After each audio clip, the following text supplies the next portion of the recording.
Hello and welcome to day 72 of an album a day going through my vinyl collection. Happy February, everybody. Today we've got an album that I was so excited to see was actually released on vinyl.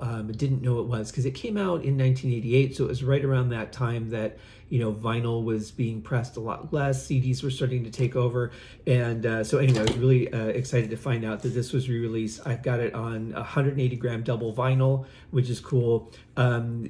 The drum sound is untouchable on this album. The shotgun sounding snare, the just really punchy kick, everything just sounds fantastic on this album. The bass guitar, the lead guitar, Chris DeGarmo's guitar tone on this album is amazing. Geoff Tate's vocals. I'm talking, of course, about the 1998 release from Queensryche, Operation Mindcrime.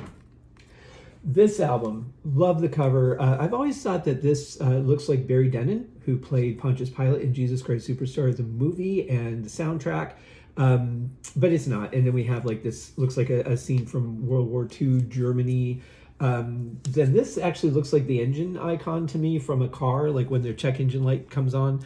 But anyway, the album is phenomenal. It caused a huge controversy over what actually happens, which is still kind of in debate today. The band seems to have left it up to the listener's imagination, although there was a statement that kind of led you to a conclusion that I didn't particularly care for. But then they came out with Operation Mindcrime 2, which was pretty good. I think the band really suffered from the success of this album and tried to live up to the expectation of what they would do after it. So it's really challenging sometimes to have an incredibly successful and popular album. Then they kind of went their separate ways with Geoff Tate. Geoff Tate is now solo, but has announced that he's making Operation Mindcrime 3 the final chapter. But he's doing it without the rest of the band, it seems. So I don't know. We'll see. I'll be optimistic and open-minded when I hear it, but today we're talking about this one. Absolutely killer from start to finish.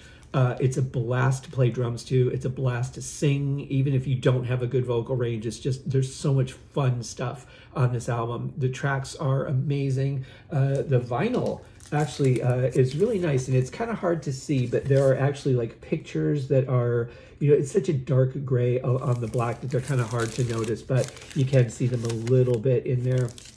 But nice, thick, sturdy vinyls. Very nice package.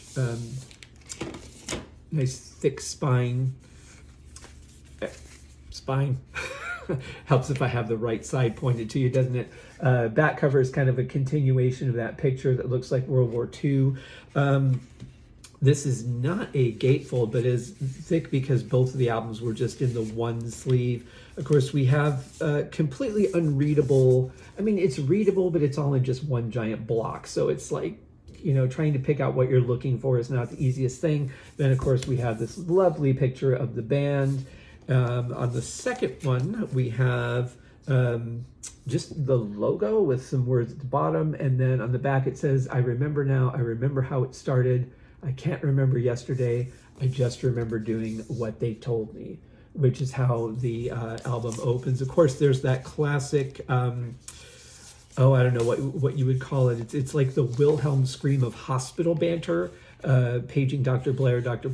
J. Hamilton appears on the album. I've heard this in so many different places. But the album itself is absolutely fantastic, guys. If you haven't heard it yet, check it out. Then, check out Operation Mindcrime 2, and we'll see what happens with Operation Mindcrime 3. Very interested to see where this goes.